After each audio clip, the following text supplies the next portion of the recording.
Budget ঘাটতি মেটাতে দেশের ব্যাংকগুলো থেকে 1,38,000 কোটি টাকার ঋণ নেবে সরকার। গেল বাজেটেও ব্যাংক ঋণের লক্ষ্যমাত্রা ছিল 1,37,500 কোটি টাকা। বিশ্লেষকরা মনে করছেন, বাজেট ঘাটতি মেটাতে সরকারের অতি ব্যাংক নির্ভরতার কারণে বেসরকারি খাত ঋণ পাবে না। এতে কমবে বিনিয়োগ, বাড়বে বেকারত্ব। 2025-26 অর্থবছরের জন্য প্রায় 7,90,000 কোটি টাকা বাজেট তৈরি করেছেন অন্তর্বর্তী সরকারের অর্থ উপদেষ্টা। বড় অঙ্কের এ বাজেটে আওয়ামী লীগ সরকারের মতোই ব্যাংক ঋণের দিকে ঝুঁকেছেন তিনিও। ঘাটতি পূরণে অর্থ উপদেষ্টার পরিকল্পনা 1,38,000 কোটি টাকার ব্যাংক ঋণ।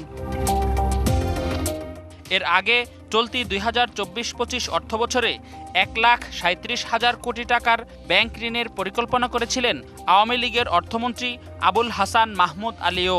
তখন বড় অঙ্কের এ ঋণের সমালোচনা করেছিলেন বর্তমান সরকারের অনেক দায়িত্বশীল ব্যক্তি, যে কারণে অন্তর্বর্তী সরকার দায়িত্ব নেওয়ার পর সংশোধিত বাজেটে কমিয়ে আনে ব্যাংক ঋণের পরিমাণ।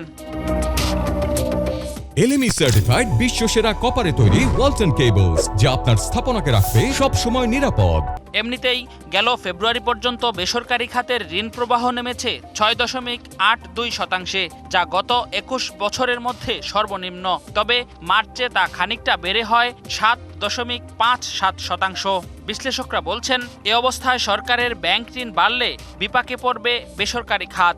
ইনভেস্টমেন্ট যদি কমে যায় তাহলে দেশের আয় কমে যাবে, উৎপাদন কমে যাবে। পরপর 3 বছর বা তিনের অধিক বছর যদি একটা দেশে মুদ্রাস্ফীতি চলে ভয়ঙ্করভাবে, 2 ডিজিটের মুদ্রাস্ফীতি চলে, পাশাপাশি কর্মসংস্থান কমে যায়, তখন এক দেশে আপনার এটা অর্থনৈতিক মন্দার সৃষ্টি হয়ে যায়। বিশ্লেষকরা আরও বলছেন, এমনিতে তলানিতে নেমেছে রাজস্ব আয়, সেই সঙ্গে কমেছে বিদেশি ঋণও। আর তাই বাজেট ঘাটতি মেটাতে ব্যাংক ঋণ ছাড়া সরকারের সামনে আর কোনো বিকল্প নেই। ব্যাংক খাত থেকে আসলে ঋণ নেওয়া ছাড়া সরকারের খুব বেশি অন্য সুযোগ নাই, কারণ হলো যে তার যেই আর্থিক সক্ষমতাটা আছে এটা খুবই সীমিত আকারে। যে আমাদের বিনিয়োগ পরিস্থিতি যেরকম আছে, তাতে ঋণের খুব একটা চাহিদা এখনো বাড়ছে না। এটা খুব দ্রুত অনেক বড় জায়গায় যাবে তা হয়তো নয়। এ অবস্থায় ঋণ নির্ভর বাজেটের পরিবর্তে রাজস্ব বৃদ্ধির কৌশল নেয়ার তাগিদ দিচ্ছেন বিশ্লেষকরা। রেদওয়ানুল হক, ডিবিসি নিউজ, ঢাকা।